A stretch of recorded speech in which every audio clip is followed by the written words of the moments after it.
So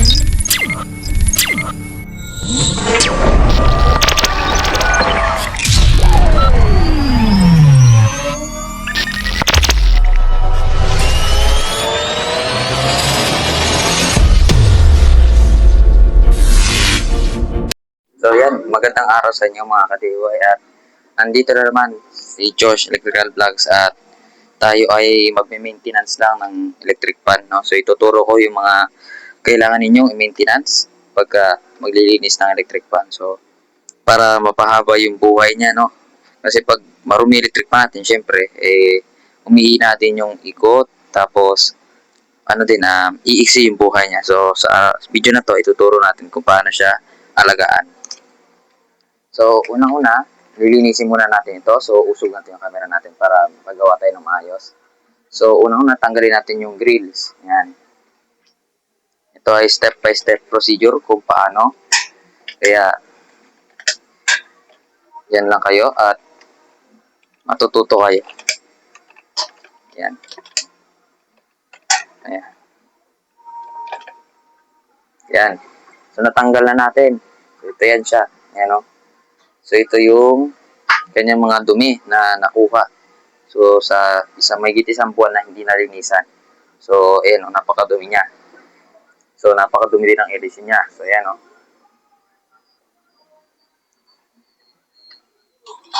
So, ngayon, tingnan ninyo kung maluwag siya ikutin. Kapag mahigpit siya ikutin, ibig sabihin, kulang na siya sa langis.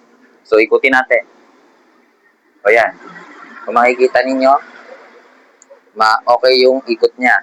Matagal siya uminto, ibig sabihin, kahit hindi mo siya langisan. Pero sa video na to, papakita natin kung saan siya pwedeng langisan. Ayan. So, mga hindi nakakaalam, mga beginners, mga hindi alam kung paano, ang electric fan po ay may dalawang bushing. May dalawa siyang bushing na kagaya nito. Ayan. So, tuturo natin kung paano yan siya lalangisan.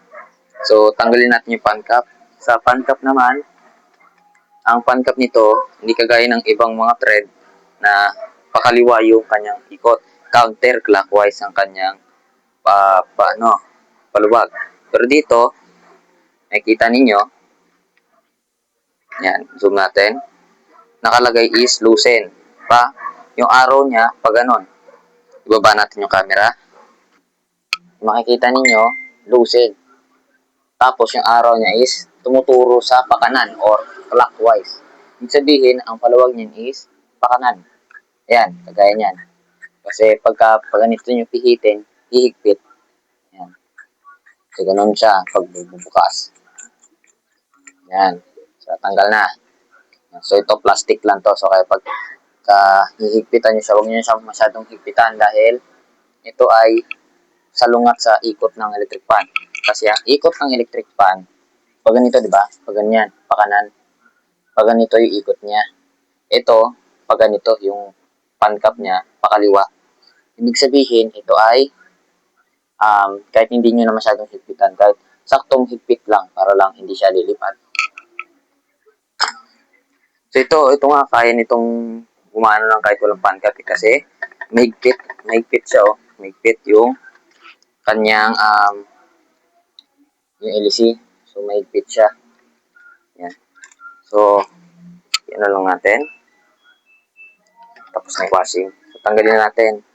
So, pag masikip yung mga ganitong type ng electric ng LEC, bawa, masikip yan siya. Yan. Bawa, masikip. Ayaw mahugot. Kukuha kayo ng plies. Pag kumuha kayo ng plies, ito sa akin long nose kasi wala akong plies. Ipitin nyo yung half moon. Ipitin nyo to. Tapos, gaganon-ganon niyo yung LEC. Yan. Pagkakataon na yan, matatanggal yung LEC. Tingnan nyo. Yan. Ayun. Tanggal na, di ba? Ibig sabihin, effective. So, yan. So, ganyan lang ang strategy. Ngayon, to. So, sa pag-check ng bushing, kung may alog na pa, and hindi kayo babase dito sa kanyang ikot. Kasi, ayan, oh. Ayan lang natin. Yan. Yung ikot niya kasi is maluwag, oh, napakaluwag. Ibig sabihin, hindi pa siya natutuyuan ng langis. Yan. Okay pa yung busing. At meron din siyang play na kahit ₱1. Yan. Ibig sabihin, okay yan. Okay yung spacing. Magche-check tayo ng alog sa busing. Yan. Ganito yun yung hawakan nyo yung motor. Tapos ito, taas baba. Taas baba. Kaliwa kanan. Itong alog na ito na naaalog ninyo dito, normal na yan. Ayan o, naaalog nyo, nakahatak yung shafting. Normal yan. Yan yung kanyang, yan yung play or spacing sa spacer. Yan. Okay lang yan. Pero yung taas baba, yan. Yung taas baba, ito, ayan, wala siyang alog. Pag wala siyang alog, ibig sabihin, okay yung busing mo. Wala kang poproblemahin. Sa kaliwa kanan, wala din. Ibig sabihin, okay pa yung busing mo. Pero pag sa oras na iangat baba mo yan at may nakapakang spacing o yung kumakalog, ibig sabihin, sira na busing mo. May kalog na siya. At ang magiging sign niyan na sira na yung busing nyo, maingay.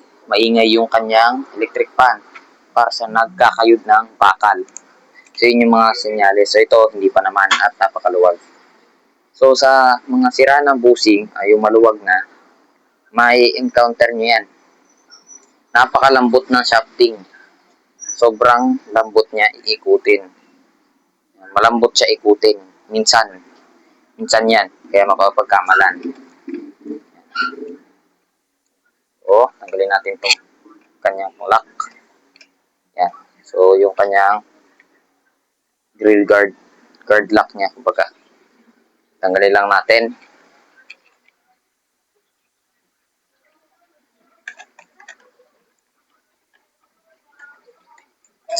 Yan, tanggal na. So, yan. Katapos niyan. So, ito na. Tatanggalin natin itong kanyang oscillation knob. Tanggalin natin. Yan. Yan, kung makikita nyo, sira na. So, tuturo ko rin sa inyo kung paano nyo masusolusyonan yung ganito. Kasi madalas yan, pag maglilinis tayo, susundan natin yung mga tutorial, madalas, ang nagiging nangyayari is, nasisira yung fan cap. So, sa araw na ito, ituturo ko kung paano yan siya may iwasan. At kung paano siya gagawa ng paraan. So, yan kung makikita ninyo, may tornilyo siya, oh. Ayan, oh, may tornilyo. So, tatanggalin lang natin yan. So, tanggalin lang natin.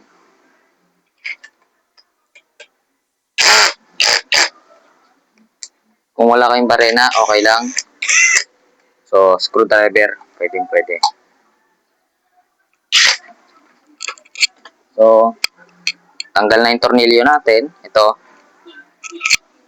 Susunod natin is hugutin na natin. Yan. Pagkaan. So, yan, oh, madumi yung loob niya. Ibig sabihin, matagal na hindi nalinisan. Yan, may makikita kayo. Yan, oh. Madumi. So, pag mga ganyan, hindi pwedeng madumi yan. Ganyan, no? Madumi.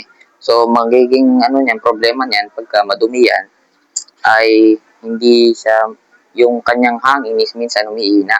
Dahil yung ikot ng shafting ay humihigpit yung shafting. Kasi nalalagyan ng alikabok. So, dapat linisin yan. So, gagamit tayo ng paintbrush. Hindi tayo pwedeng gumamit ng toothbrush. Kasi masusugatan natin yung kanyang, Yan. So, kagaya nito, ito, paintbrush to, matigas. So, minsan, makakaputol din to. Kaya sa mas maganda, dito kayo sa brush na malambot to. So, lilinisin natin. So, lilinisin natin. Yan. Pagpagandang natin ng konti. Yan.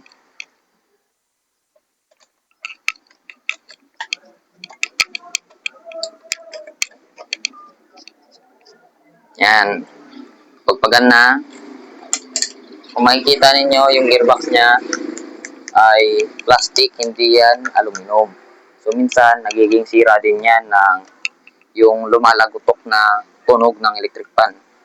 Yung malakas naman ang hangin niya, may ikot naman, may malakas naman na ikot pero lumalagotok pagka binababa ito. Yan o. Ibig sabihin sira yung inyong gearbox. Pero kadalasan ang nasisira dyan is itong kanyang knob. Yan, itong knob.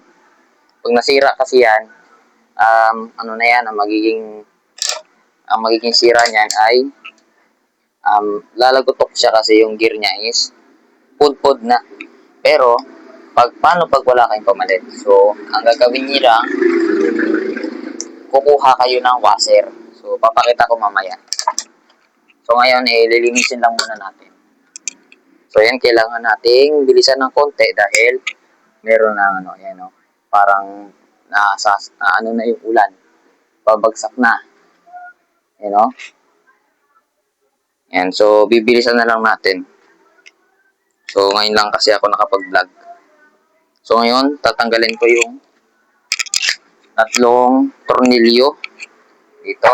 Ayan. Tanggalin natin para malinis natin ng maayos. Ayan. So, tanggalin natin. Ayan. So, dadaan na kayo sa linis kasi para hindi masira yung electric fan. So, hindi naman kailangan lagi na pagka maglilinis kayo ng electric fan, binubuksan nyo. So, ako kasi isang buwan na to, kaya bubuksan natin. May pagkakataon na pag maglilinis kayo is hindi nyo nabubuksan tong motor.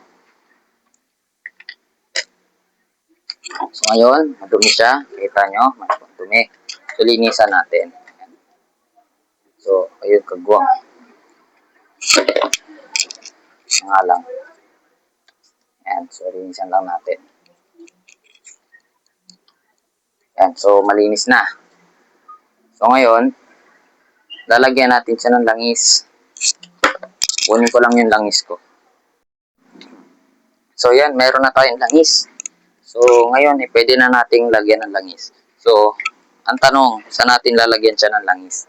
So, iusog lang natin ng konti ating camera. Yan. Tapos, ganito natin yung posisyon. So, dito, kita nyo yung busing. Diyan natin lalagyan ng langis yan. So, papatakan natin ng isang patak. Yan. Isang patak lang dyan. So, okay na yan. So, tapos, ang gagawin nyo, ikot-ikutin nyo. Ikot-ikutin. Ikot-ikutin yan. Tapos, atras-atras nyo ganyan. So, kasi di ba may play yan na ganito?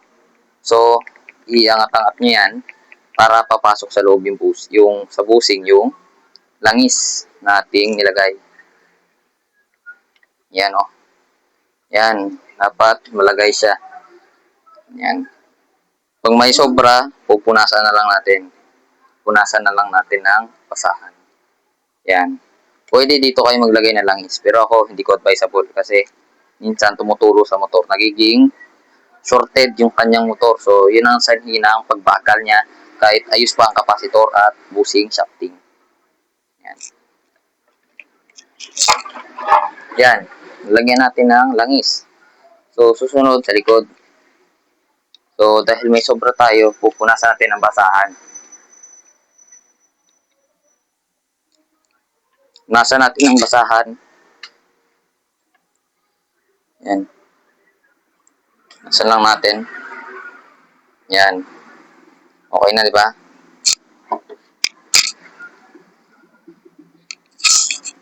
So, ngayon, ito, tanggalin natin yung dumi sa spacer. Yan, dahan-dahanin lang para hindi magkaroon ng sira yung motor. Dahil minsan, puputulan yan. Yan. Yan, mga motor na ganyan, hindi na yan sintibay na mga motor noon. Kaya ang gagawin nyo, ingatan nyo na lang. Pero itong union na ito, tanso ang motor kahit ganyan ang motor niyan, tumatagal yung ganitong motor basta tanso. Sa experience ko lang kasi meron akong ganitong motor na Pro Max, ay tumagal naman siya ng 5 taon. Hanggang ngayon buhay pa.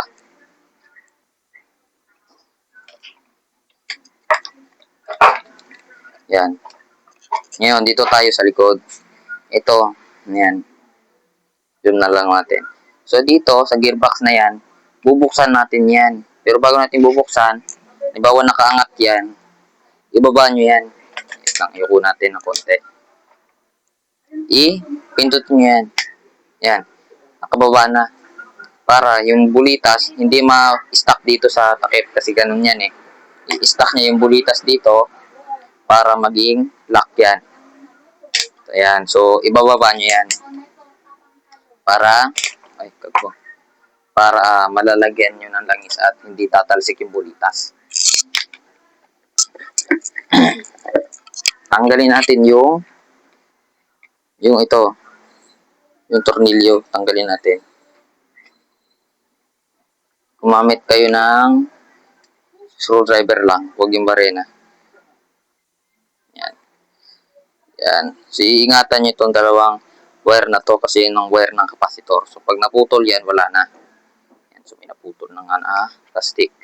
Yan. So, tanggal na yung takip. Kita nyo to? May tumagos na shafting, di ba? Yan o.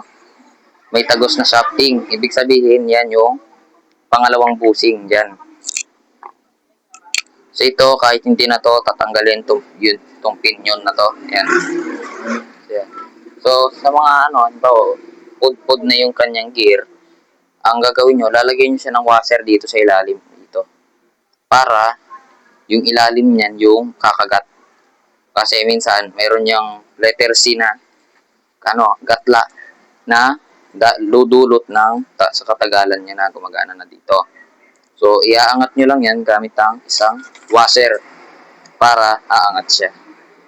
Yan. Kahit mga spacer na shafting sa electric fan. Ngayon, lalagyan natin ng langis. So, paano paglagay? Ganun din. Taob nyo, lagyan ng langis. Ayan, pumatak na. Yan.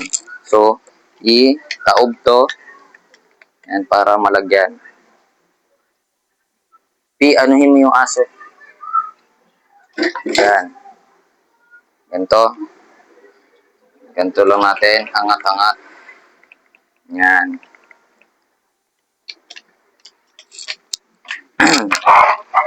Sa paraan na yan, nalagyan na natin siya ng langis. So, tapos na yan. So, yan. So, yan na ngayon. Tapos na natin siya nalagyan ng langis. So, pinatagal ko siya ng mga 5 minutes. Bago natin siya ilagay lahat. Ngayon, ibalik na natin. Ito na putol lang yan, pero okay lang yan. So, gumaganda naman pala ang panahon. Yan. So, ito yung pinion. Yan. Ibalik natin yung tornilyo. At lagi nyo tandaan, pag maglalagay ng tornilyo, laging mauuna yung sa pinion. Yan ang laging uunahin tornilyo para hindi na to tatalsik pagka iangat baba. No? Lagi nyo iuuna yung sa pinion, yung kanyang yung kanyang pin. Yan dapat ang uunahin. Yan. Tapos na, di ba? Okay na. So, testing natin kung gagana pa si electric fan. So, testing tayo dito. Yan. Testingin natin. Ito. So, saksak natin sa outlet dito.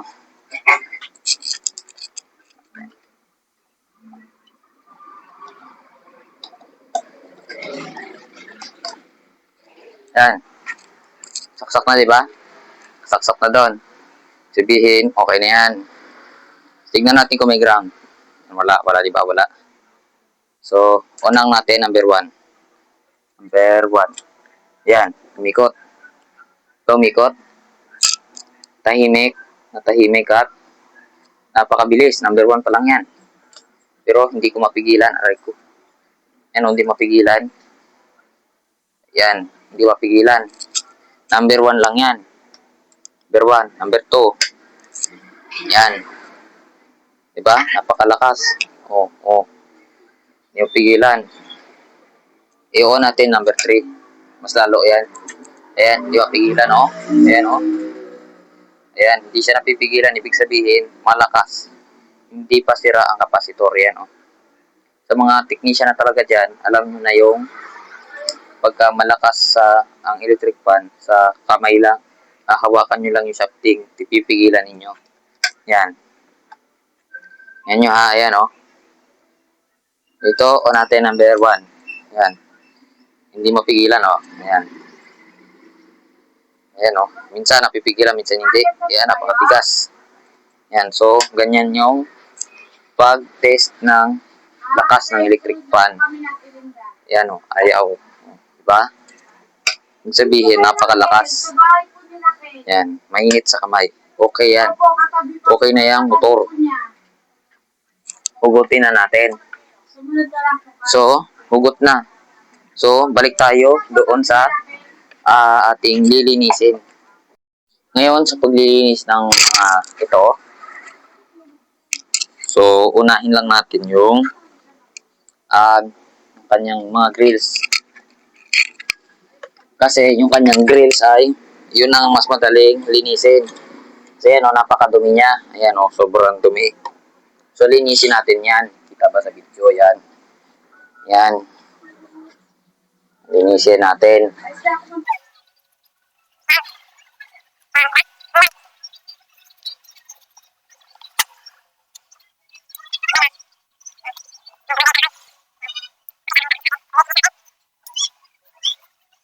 Yan. Yan, malinis na, di ba? Ano, malinis na. So, pwede na yan. Sa LEC, gagamitan muna natin siya ng brush. Yan. Brushin muna yung mga alikabok. Yan. So, yan muna ang gagawin nyo bago nyo babasa. Gagamitan ng basahan. Ayan. Diba? Tanggal na kagad. Kasi mas maganda si brush. Ayan. Tapos, yung matigas na brush yung ginamit ko para tanggal lahat ng dumi. Ayan. Matigas na brush. Ayan. Tanggalin ng dumi. At ito, gagamitan natin to ng basang-basahan. Yung basa para tanggal yung mga natitira. Yan.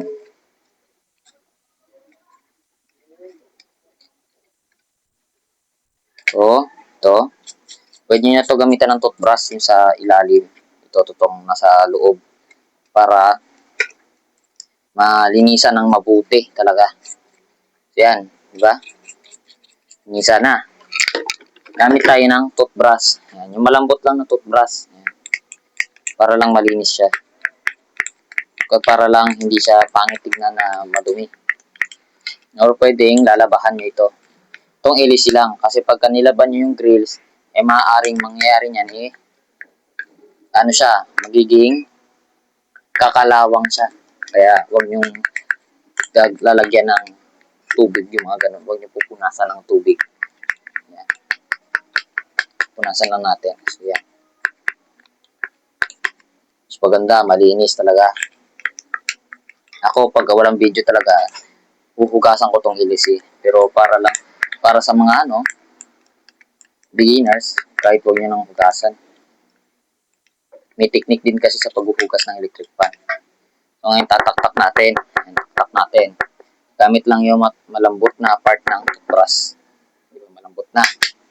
Pahihipa natin.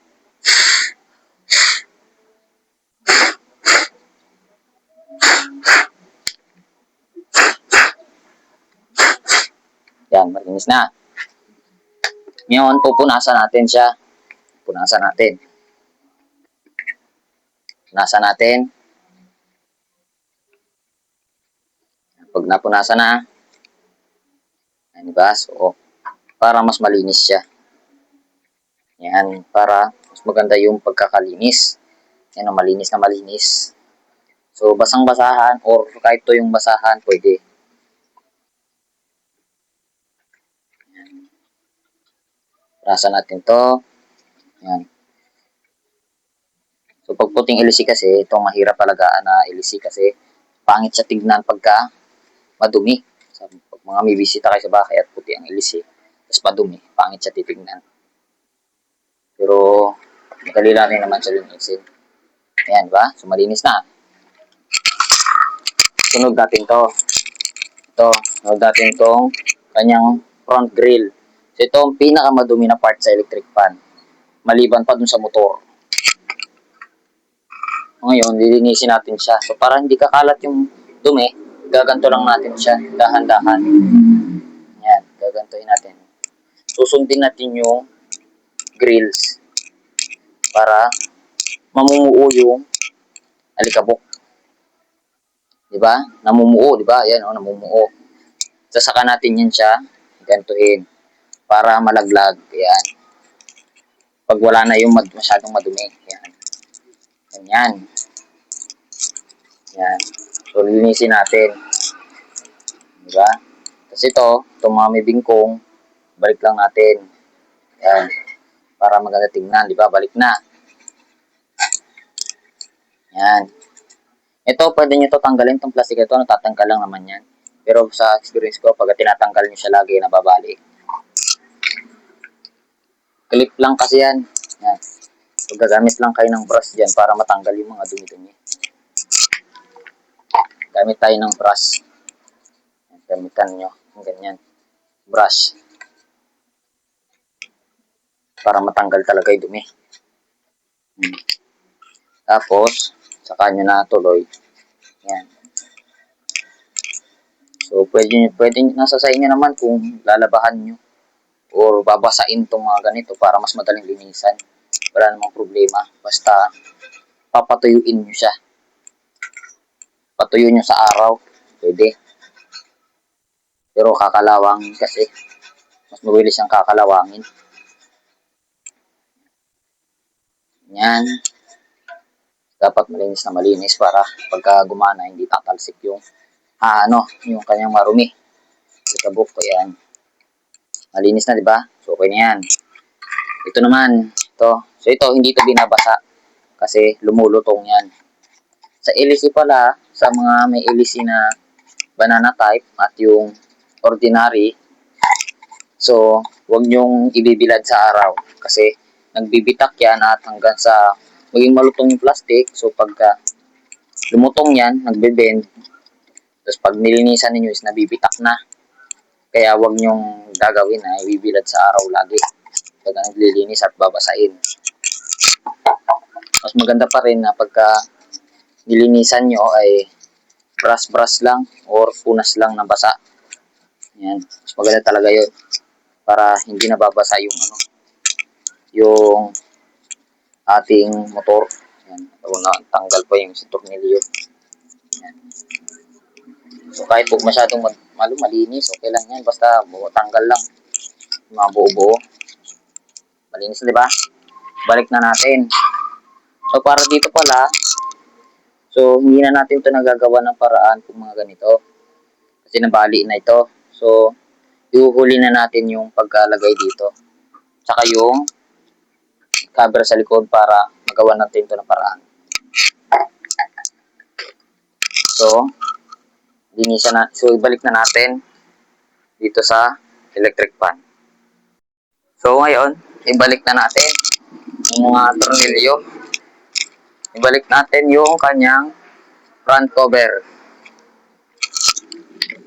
So, gamit tayo ng barena. Yan. Sensya na maingay kung naririnig nyo man. So, nakamic na kasi tayo na external para may noise cancellation kung meron man. Subulit lang natin yung tornilyo. Yan. Tapos, balik natin to.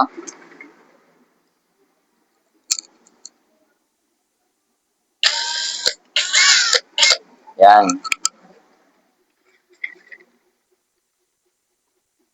Post to. So, kung may barena kayo, mas maganda barena. Pero okay lang naman kahit wala. Ako kasi, pagka mabilis ang trabaho, ito talaga gamit ko. Mas mabilis kasi siya. Yan, balik natin itong tornilyo. Yan.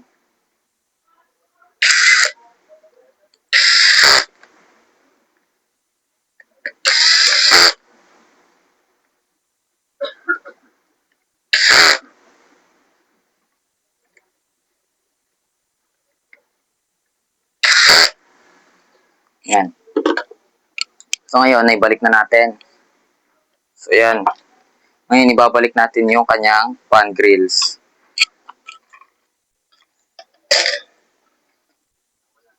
Yan. Balik natin.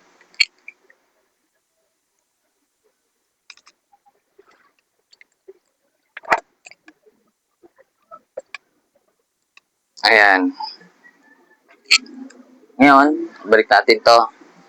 So kung makikita nyo, meron siyang stopper dito na ano yan, no, pin stopper. So, tapos meron din siyang gatla dito. So, ibig sabihin, tapos meron din siyang pang half moon. So, ibig sabihin lang yan, pwede siya sa tatlong klaseng fan blade. Pwede siya sa full moon na fan blade. Pwede siya sa aluminum o yung industrial blade, industrial fan blade. Tapos, yung ganito, yung banana type blade. Tsaka yung half moon na blade. So, yung ganito, oh. Yan. So, marami siyang pwedeng ipalit na ilisi. So, yan yung kagandahan sa mga shafting na bago ngayon. So, hindi man siya ganun katibay, pero mas marami siyang ginagamit. Mas marami siya ngayong gamit.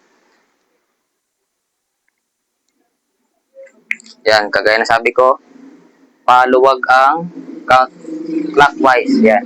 Yung clockwise, pag ganitong ikot pa kanan. So, para maigpitan to, counterclockwise or yung pakaliwang ikot. Yan. Yan. So, wag masyadong higpitan. Kasi humihigpit na yan habang umiikot. Sunod natin si front grill.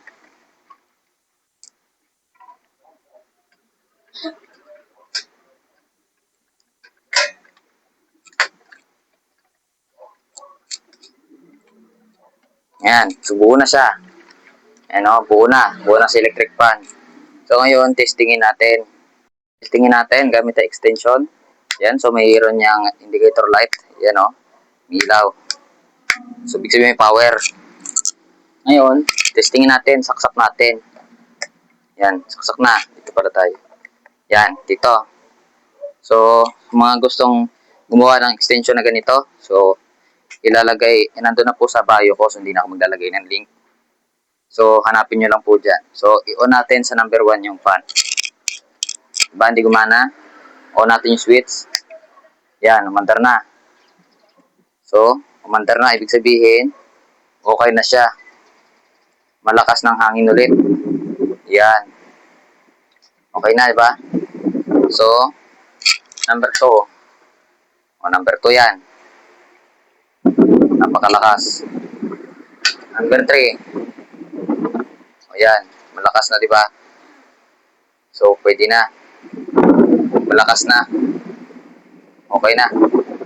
So, yun lang. So, sana may natutunan kayo sa video na to sa pag-maintenance ng ating mga electric fan. So, sana may natutunan kayo sa pag-maintenance sa electric fan. At yung sa Ecosolation Live, isi-separate video ko na yon. So, yun lang. Maraming salamat sa panonood ng video to at sana may natutunan kayo. So, huwag kalimutan mag-subscribe at mag-like sa ating YouTube channel. So, yun lang. Maraming salamat mga ka-DIY sa panonood. At kita-kita tayo sa panibagong video ni Josh Electrical Vlogs. Bye-bye.